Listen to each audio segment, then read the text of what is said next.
কারণ আমরা অন্তঃচক্ষু খোলা রাখবো, কিন্তু এটা তাদের থুতু তাদেরকে আবার খেতে হয়েছে।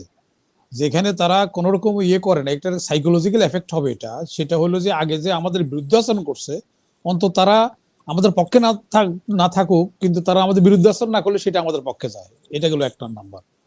এটা সারা বিশ্ব দেখছে যে ওরা ইন্ডিয়া যে গভর্নমেন্ট না, পিপলস টু পিপলস রিলেশনের জন্য তারা এখন চেঞ্জ করছে, তারা যে ভুল করছে, তাদের এত বড় একটা মার্কেট হারাইতে বসছে, তো সেখানে তারা নতুন করে চিন্তা করবে। হাসিনা তো তাদের খালাতো বোন লাগে না, তারা তাদের দেশের স্বার্থের জন্য তারা পলিসি আর ফরেন পলিসির টাইম টু টাইম পরিবর্তনশীল। এটা এটা সবসময় একরকম থাকবে তা না। যদি দেখছে তাদের স্বার্থের এগেনস্টে যাচ্ছে, যেমন তাদের কলকাতা হইতে হাসপাতাল বন্ধ হয়ে যাচ্ছে, তাদের এখানে second largest remittance earning country, সেটা হাতছাড়া হয়ে যাচ্ছে, তারা কিছু করতে পারছে না, ভয় দেখে দেখছে।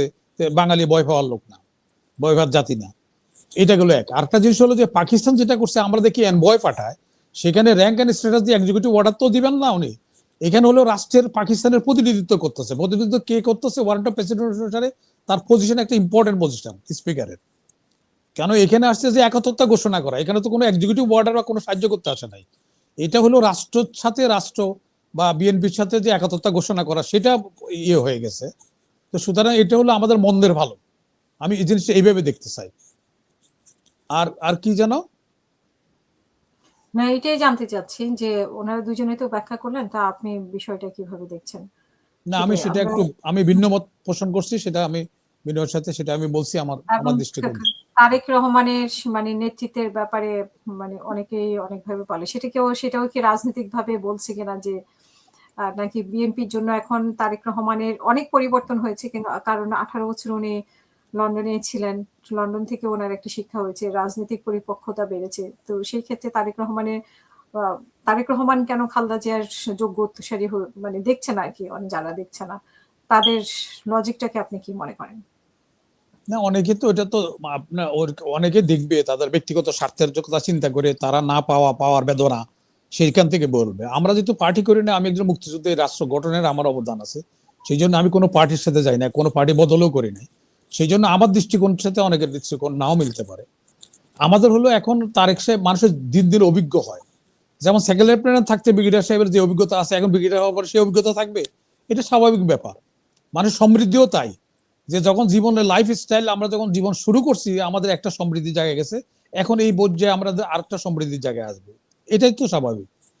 তো তারেক সাহেবে ঠেলা টক্কর খাইছে, আগে অনেক ভুল ছিল, এখন সেখান থেকে মন্দের কিছুটা তো পরিবর্তন হয়েছে, এবং তার নিজের স্বার্থে পরিবর্তন হবে। কারণ সে তো নেতৃত্ব পার্টি করবে, ভবিষ্যতে স্বপ্ন আছে তার রাষ্ট্রপ্রধান বা সরকার প্রধান হওয়া। তা সেখানে তার স্বার্থে তো তাকে পরিবর্তন করতে হবে। দেশপ্রেম তো আছে, কারণ সে তো জিয়ার প্রতিচ্ছবি। জিন তো থাকে মানুষের, একটা লোক খারাপ হইলে কতটুকু খারাপ হবে, জিয়ার সন্তান কতটুকু খারাপ হবে। হ্যাঁ, যেগুলি হয়েছে তার অ্যাসোসিয়েটেড মাধ্যমে এগুলি হয়েছে, যেটা আমরা তখনও সমালোচনা করছি, a man is known by his associates. কারণ তাদের যেসবগুলি তার বন্ধু বান্ধব হয়েছে, এগুলি থেকে সরে আসছে এখন কিছুটা হইলো। তো এইটা হলো একটা দিক। তো এখন ওনারা দেশের স্বার্থে এখন অভিজ্ঞতা হয়েছে, অভিজ্ঞতা মানুষের বিরাট একটা এটা কোনো করা যায় না। প্র্যাকটিক্যাল এক্সপিরিয়েন্স এক জিনিস, আর ডিগ্রি আরেক জিনিস। মানে তো সেখানে বিদেশ, হ্যাঁ যেহেতু পোর খেয়ে এসেছেন উনি, হ্যাঁ পড়কাছে মানুষ, মানুষ সবসময় অভিজ্ঞতা হয়। নবী 40 বছর পরে নবুয়ত দিচ্ছে, আগে তো দেয় নাই। কারণ ওখানে ফোর খাইয়া উনি অনেক কিছু করার পরে নবী হয়েছে। তো সেই ধরনের এটা এটা হলো বাস্তবতা। আর এখন যেটা হয়েছে যে আমরা সবাইকে আমাদের বন্ধু হিসেবে, আমরা তো কাউকে ঠেলে দূরে সরাবো না, কিন্তু আমাদের অন্তঃস্থ খোলা রাখবে। এটা আমাদের সমালোচক যারা বলছে যে ইন্ডিয়া যার বন্ধু আছে তার শত্রুর প্রয়োজন নেই, তো সেটা তো আমরা দেখছি। আমাদের এত বছর ধরে তারা বন্ধুত্ব, আমাদের না, আমরা নাহলে খারাপ রাষ্ট্র, আমরা নাহলে বাঙালিরা, তারা তার প্রতিবেশী কারোর সাথে ভালো সম্পর্ক আছে, কারোর সাথে ভালো সম্পর্ক নাই। ইভেন কি তার রাজ্যের সাথে সম্পর্ক ভালো নাই। তারা স্বাধীনতা চায় কেন তাহলে? যদি তার কাশ্মীরের স্বাধীনতা চায়, উল্পা স্বাধীনতা চায়, ইভেন কি যে মণিপুরি আলাদা স্বাধীনতা চায়, তো সেখানে হয়তো তারা ওইটা সাকসেস হচ্ছে না, তারা ওইভাবে নামছে না সশস্ত্র নিয়ে, একসময় তো নামবে। তো সুতরাং এই যারা দেখতেছি যে ভাইয়ের সাথে ভালো ব্যবহার করে না, সে খালাতো ভাইয়ের সাথে কি ব্যবহার করবে, চাচাতো ভাইয়ের সাথে কি ব্যবহার করবে? আমরা ওদেরকে বন্ধু কেন ভাববো? ওই সময় আমাদের স্বাধীনতা, আমাদের একটা আশ্রয় জায়গা ছিল, গেরিলা যুদ্ধ করতে গেলে আমরা তখন ওখানে গেছি, আমরা ওখানে যাইও তো দেখছি কি অবস্থা।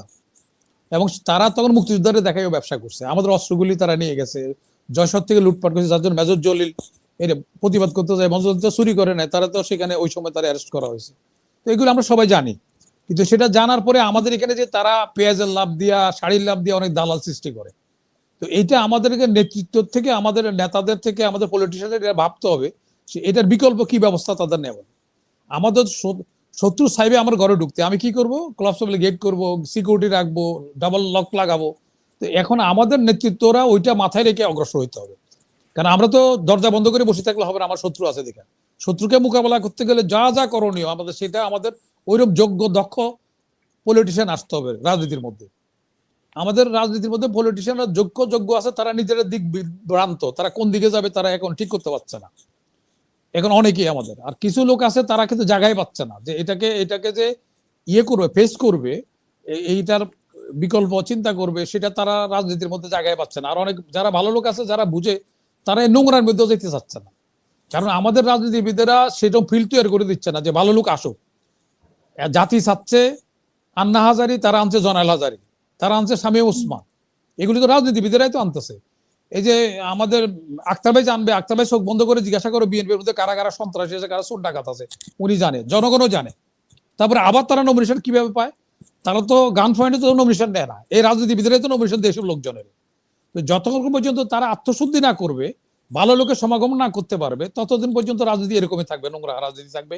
হর্স ট্রেডিংস হবে, স্বার্থের জন্য দল বদল করবে, নীতি আদর্শের জন্য দল বদল করবে না।